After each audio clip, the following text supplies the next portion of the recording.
Saudara dan sahabat tercinta, Muhammad Qasim fenomenal karena secara membebu buta banyak orang yang fanatik kepada beliau, mendaulatkan beliau sebagai Imam Mahdi yang ditunggu-tunggu. Dan ini booming ya, bukan hanya untuk di Indonesia yang memang apa saja pasti banyak peminatnya, ada saja pengikutnya, tapi juga di berbagai belahan dunia yang lain. Akan tetapi yang bersangkutan ketika datang ke Indonesia, maka ada yang menjembatani untuk terus berusaha bisa bertemu dengan kami. Saya katakan kepada tim saya, orang ingin ketemu ya persilahkan, berikan beliau ruang, berikan beliau waktu, dan beliau adalah tamu kita. Dan ini saatnya kita untuk meluruskan segala sesuatu yang selama ini nggak jelas, syubhat, remang-remang, bengkok, atau mungkin saja ini akan menjadi fitnah bagi umat. Akhirnya pertemuan pun terjadi, dan pujian dan syukur kepada Allah Subhanahu wa taala tidak seperti yang dibayangkan. Kami sebelumnya, atau mungkin orang-orang di sekitar kami sebelumnya akan menyangka terjadi perdebatan panas, akan terjadi persitegangan urat dan sebagainya. Ternyata tidak demikian.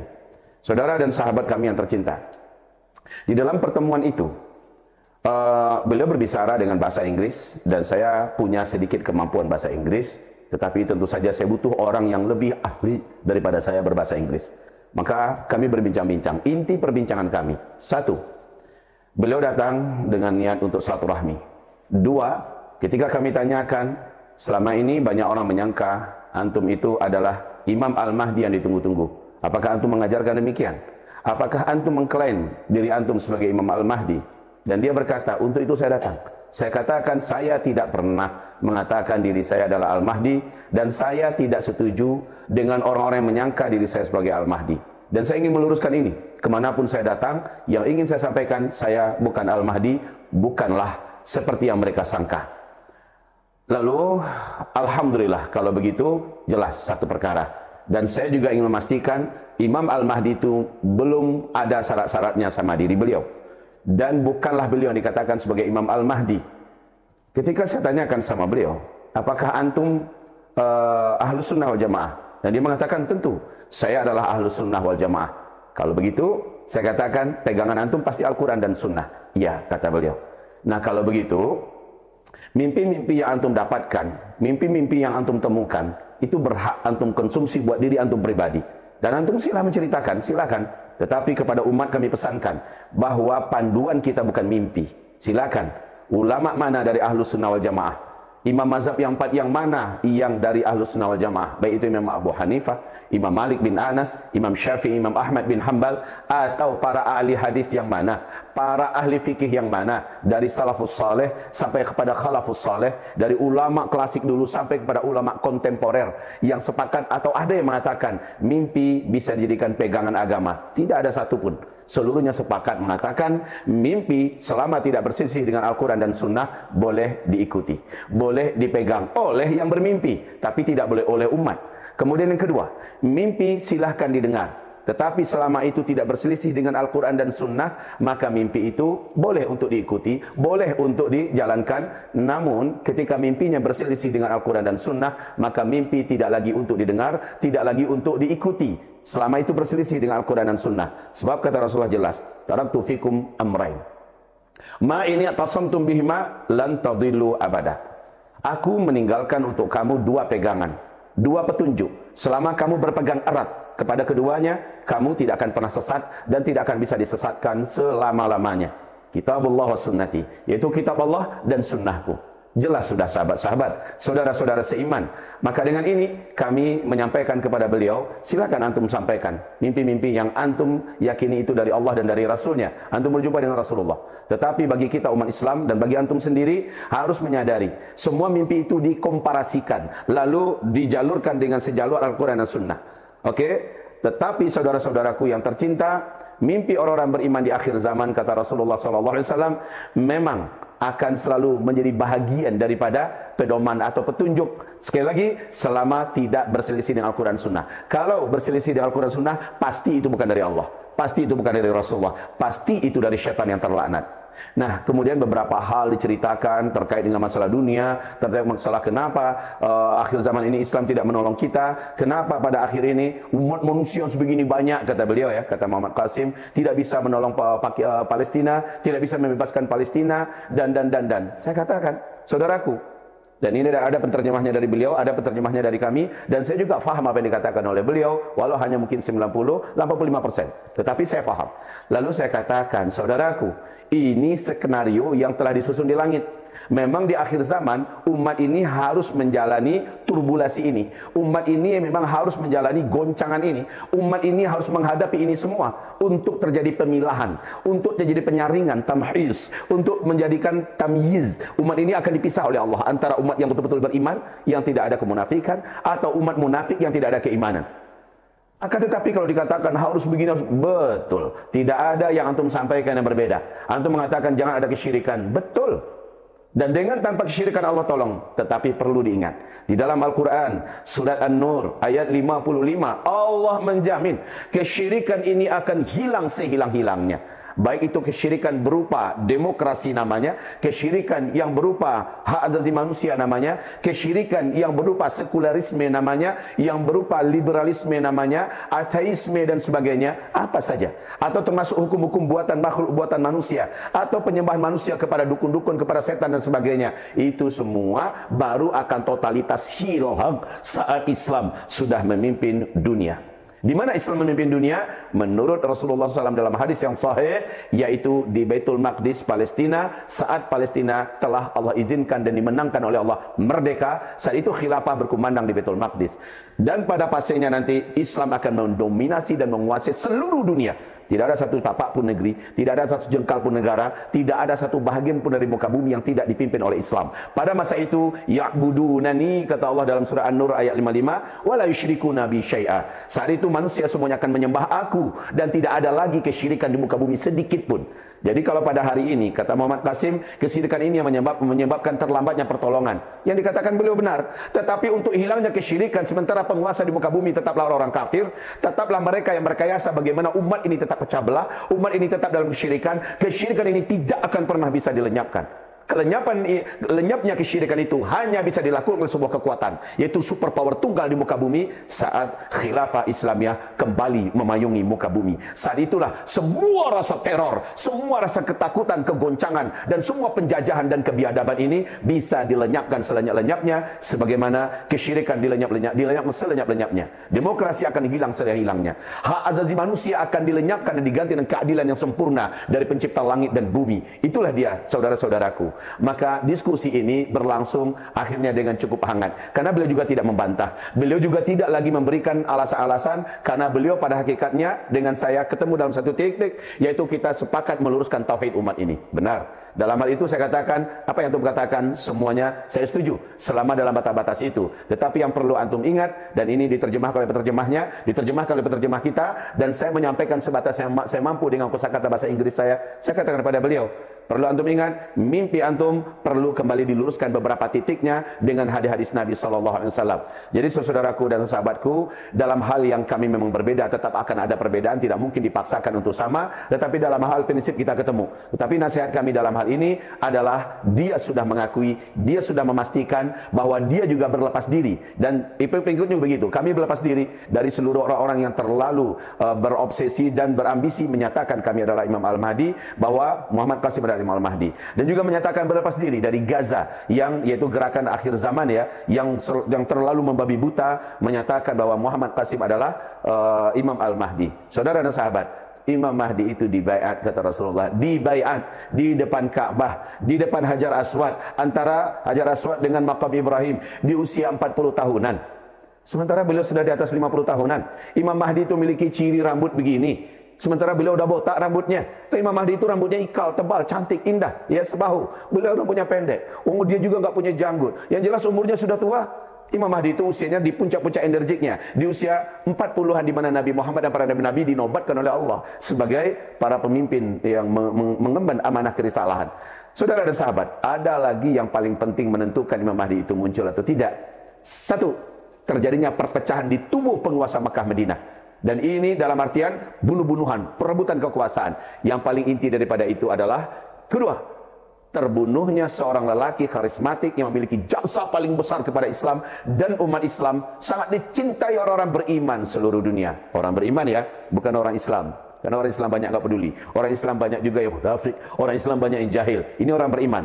Komunitas orang beriman seluruh dunia mengakuinya sebagai figur yang sangat dicintai. Figur yang sangat besar jasanya kepada Islam.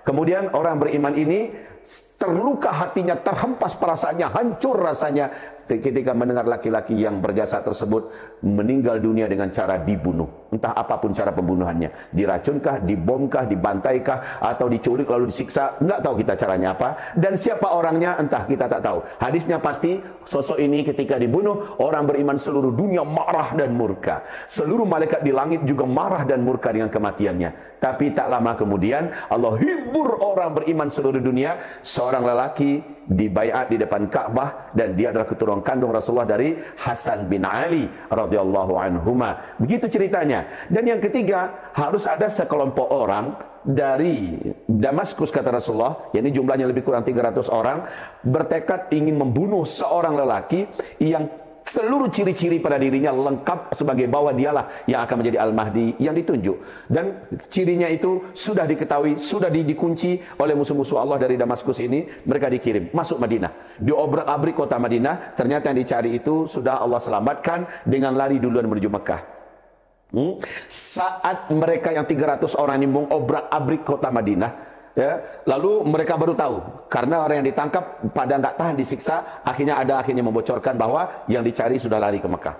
Saat mereka mengejar ke Mekah, dan ini pasukan infanteri kata Rasulullah, pasukan darat, maka mereka mengejar ke Mekah. Tapi ketika mereka sampai di kota Al-Baida, sebuah kota perbatasan antara Madinah dengan Mekah, terjadi gempa besar. Gempa itu akan menyebabkan bumi kota Al-Baida itu terbelah. Semua kota, semua penduduk yang ada, termasuk yang mengejar, tenggelam masuk ke dalam. Cuma satu orang yang Allah izinkan selamat. Ini ada hadisnya sahih, ada hadisnya kuat semua yang mengisahkan ini ya. Yang satu orang yang selamat inilah yang akhirnya berberita kepada kita dan kepada dunia, kami tenggelam di Al-Baida. 300 orang, 299-nya ikut tenggelam, hanya saya yang selamat. Kami mengejar lelaki tersebut. Maka saudaraku, berita gempanya Al-Baida dan berita tenggelamnya semua di Al-Baida dan berita laki-laki ini mengumumkan bahwa kami mengejar seorang laki-laki dan kami berhenti di Al-Baida dan tenggelam semua sampai di Mekah berita ini. Maka para alim ulama yang berdatangan di berbagai penjuru dunia tanpa ada janjian di antara mereka sadar, faham bahwa berarti laki-laki yang dikejar itu itulah Al-Mahdi. Itulah dia yang akan dibaiat paksa di kota Mekah ini. Maka mereka langsung mengepung Masjidil Haram. Ya, para pemuda orang-orang beriman, para ulama mengepung. Kenapa dikepung? Karena memang adabnya masuk Mekah kalau orang beriman, pasti mereka harus tawaf kudum dulu, tawaf memuliakan Baitullah dulu. Dan kalau tawaf, saudaraku, ya, maka orang ini tidak dapat menyembunyikan wajahnya, tidak dapat menyembunyikan dirinya. Dia pun tawaf. Semua ciri-cirinya diincar oleh para alim ulama, oleh orang-orang soleh yang memang ciri-ciri kedatangan itu sudah lengkap ya. Dilihat gerak-geriknya, ini pasti orangnya, ini pasti orangnya. Akhirnya ditangkap orang ini dan dipaksa mengakui silsilah dirinya.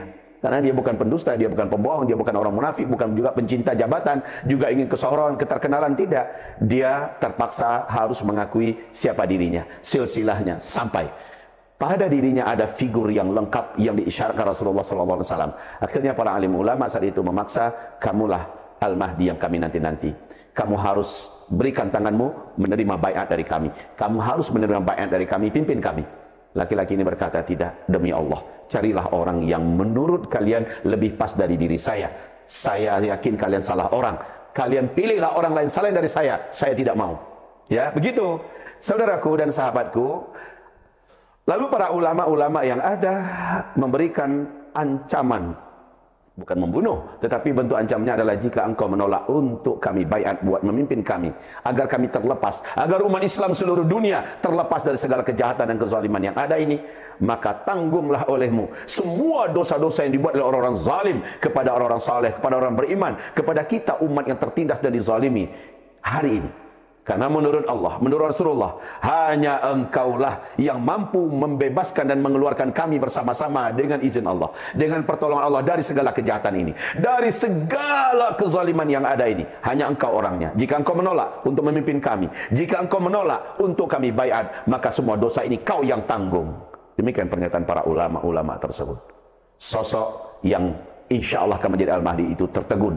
Dan dia pun akhirnya meminta izinkan saya agar malam hari ini totalitas bermunajat kepada Allah. Sebab dia sadar dirinya bukanlah pemimpin. Dia tidak pernah belajar tentang masalah kepemimpinan dan dia tidak punya pengalaman memimpin. Dia bukan juga ahli perang. Dia tidak mengerti perang, ya. Seluk-beluk perang nggak ngerti dan dia menjauhi selama ini hiruk pikuk masalah itu. Apalagi masalah ekonomi yang sedang hancur-hancurnya. Dia nggak ngerti bagaimana cara memperbaiki ekonomi. Dia bukanlah ahli dalam masalah keuangan, ahli dalam masalah menata dan membangkitkan kembali kondisi ekonomi keuangan di seluruh dunia. Dia nggak mengerti masalah pertanian dan sebagainya. Nggak ngerti. Dia hanyalah seorang yang alim, yang saleh, yang berakhlak mulia. Seperti kata Rasulullah, akhlaknya mirip dengan akhlakku. Ya, wawasan agamanya luas, tetapi beliau bukanlah pakar dalam masalah perang, tempur, dan dunia saat itu sedang dalam peperangan, dalam kehancuran peperangan, dan dunia pada saat itu sedang hancur-hancurnya ekonominya. Saudara dan sahabat yang tercinta, akhirnya beliau menyadari kesadaran dengan kondisi itu, bermunajat total kepada Allah Subhanahu wa taala. Lalu kata Rasulullah, fa aslahahu Allahu fi lailah. Pada saat itulah, di malam hari itulah Allah mengislahnya dalam satu malam. Apa arti mengislah? Arti mengislah adalah Allah mengupgrade-nya. Allah memasukkan dan menyuntikkan ke dalam dirinya segala kemampuan yang dibutuhkan oleh seorang pemimpin besar untuk mengeluarkan umat dari segala kehancuran, dari segala kesemrautan yang ada sampai di puncaknya. Allah berikan kepadanya kemampuan untuk bertempur, bagaimana kemampuan untuk memimpin peperangan, bagaimana kemampuan untuk menyelesaikan permasalahan-permasalahan politik yang besar. Diberikan oleh Allah kemampuan dalam satu malam itu, bagaimana cara memimpin yang sempurna agar bisa mengembalikan dunia dari 180 derajat kebatilan, kejahatan, kefasikan, kefasadan, semuanya dikembalikan kepada puncak keadilan, kemakmuran. Allah berikan kemampuan itu, dan Allah berikan kepadanya kemampuan tentang masalah tata uang, tata bisnis, dan segala hal yang terkait dengan masalah membangkitkan kembali ekonomi dan seterusnya dalam satu malam. Fa aslahahu Allah fi lailah. Lalu Allah mantapkan hatinya untuk menerima amanah ini. Salat subuh pun terjadi berjamaah. Para ulama, pintu-pintu dijaga oleh para pemuda-pemuda beriman, ya, mereka standby mengepung laki-laki ini. Gimana kira-kira jawaban beliau? Ketika zikir selesai, matahari terbit, beliau pun akhirnya ketika waktu duha masuk menyatakan, silakan, sekarang saya telah dikuatkan Allah, bayat. Terjadilah bayat. Itu yang Imam Mahdi, saudaraku. Jadi proses tadi itu harus dijalani semua. Jangan main asal main tunjuk si fulan nih, mimpinya banyak, ribuan, dari Rasulullah, dari Allah, dari ya Allah ya Rabb, memenuhi syarat enggak dengan yang dikatakan Rasulullah? Kalau tidak, yang didengar itu Rasulullah atau orang yang bermimpi? Kita bukan berarti membantah mimpi. Selama mimpinya benar, selama mimpinya baik, sesuai dengan panduan yang diarahkan Rasulullah di akhir zaman, ikut nggak apa-apa. Tapi yang dipegang Rasulullahnya.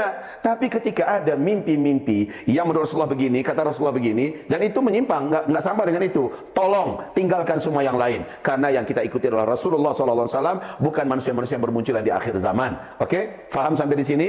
Baik, semoga apa yang kami sampaikan mudah dimengerti, sangat mudah dipahami. Sekali lagi, Rasulullah tidak pernah absen, tidak pernah lupa, tidak pernah alpa menyampaikan apapun yang bisa membimbing umatnya di akhir zaman agar tidak gamang, ya. Ini aneh, ya. Ketika orang sudah mulai melepaskan sendi-sendi agama, yang diikuti yang aneh-aneh. Ada yang namanya Muhammad Sadiq lah, ada yang Lia Eden lah, ada yang Arkom lah, ada yang baru-baru ini Mama Gufron lah, ada yang jaringan Islam Nusantara atau jaringan Iblis Nusantara. Kalau kami boleh mengatakan jaringan Israel Nusantara, itu yang paling benar, yang jin itu, ya, dan sebagainya. Aneh-aneh. Itu kapan terjadi? Ketika umat sudah mulai melepaskan sendi-sendi, berpegang erat pada Al-Quran dan Sunnah, akhirnya umat ini berada dalam kebingungan yang sangat menyesatkan. Mudah-mudahan yang kami sampaikan bermanfaat. Dan akhirnya kami foto bersama, ya, diminta juga foto berdua seperti yang ada di foto kita tadi. Lalu hal yang diminta dari tim beliau kepada kami, Buya Usma, tolong bantu sampaikan seperti ini niat dan tekad daripada Muhammad Qasim. Sementara yang kita inginkan adalah kita harus memerangi kesyirikan bersama-sama. Saya katakan dalam poin ini saya setuju, ya, kita sama-sama akan mensosialisasikan tugas kami, tugas para dai, para ulama, para kiai, para habaib adalah terus berjuang meluruskan tauhid umat, membersihkan kerak-kerak kesyirikan, ya, keingkaran maksiat kepada Allah Subhanahu wa taala, tetapi untuk kemenangan bukan di tangan kita dan bukan kita penentunya, Allah Subhanahu wa taala. Bermanfaatlah hendaknya nasihat dan tausiah ini, dan kami pasti paham, kami pasti sadar ada saja yang masih nyeleneh nih. Setelah mendengar ini, enggak setuju dengan Uzma, saya enggak setuju dengan Buya Uzma, dia itu apalah. Masih ada itu. Biarin sajalah. Kita tidak akan pernah meminta agar semua hati sepakat. Nggak akan terjadi itu. Agar semua pendapat setuju, itu nggak akan mungkin terjadi. Harus ada saja orang-orang yang tidak setuju, merasa dirinya lebih jenius, lebih bijaksana, lebih pintar, lebih alim dan sebagainya. Kami hanya sekedar menyampaikan, inilah kewajiban kami yang kadang sudah dilabeli oleh umat sebagai Ustadz akhir zaman. Ya tafadhal. Kewajiban kami adalah memandu, membimbing dengan sekuat hati, dengan seikhlas hati, dengan setegas hati, dan terserah kepada umat. Faman syaa falyu'min, wa man syaa falyakfur. Siapa yang mau percaya, silakan imani, ikutlah. Siapa yang tidak mau percaya, silakan ingkari, silakan menyimpang. Bagi kami hanya sekedar menyampaikan, wa ma 'ala rasulina illal balaghul mubin. Tugas para utusan-utusan kami, dan kami adalah para pewaris, orang yang menerima warisan daripada para nabi dan rasul. Tidaklah tugas mereka illal balaghul mubin, kecuali hanya penyampaian yang sangat terang benderang. Semoga sekali lagi Allah ampuni dosa-dosa kami, Allah ampuni dosa-dosa kita semua, dan terbuka pintu hidayah masuk dalam kalbu kita dalam bimbingan Allah. Ihdinas siratal mustaqim. Ya Allah, bimbing kami terus agar kami tetap berada di jalan yang lurus. Nastaghfirullahaladzim li wa lakum wa la haula wa la quwata illa billah. Barakallahu fina fikum, la haula wa la quwata illa billah. Subhanakallahumma bihamdik, asyhadu an la ilaha illa ant, astaghfiruka wa atubu ilaik. Assalamualaikum warahmatullahi wabarakatuh.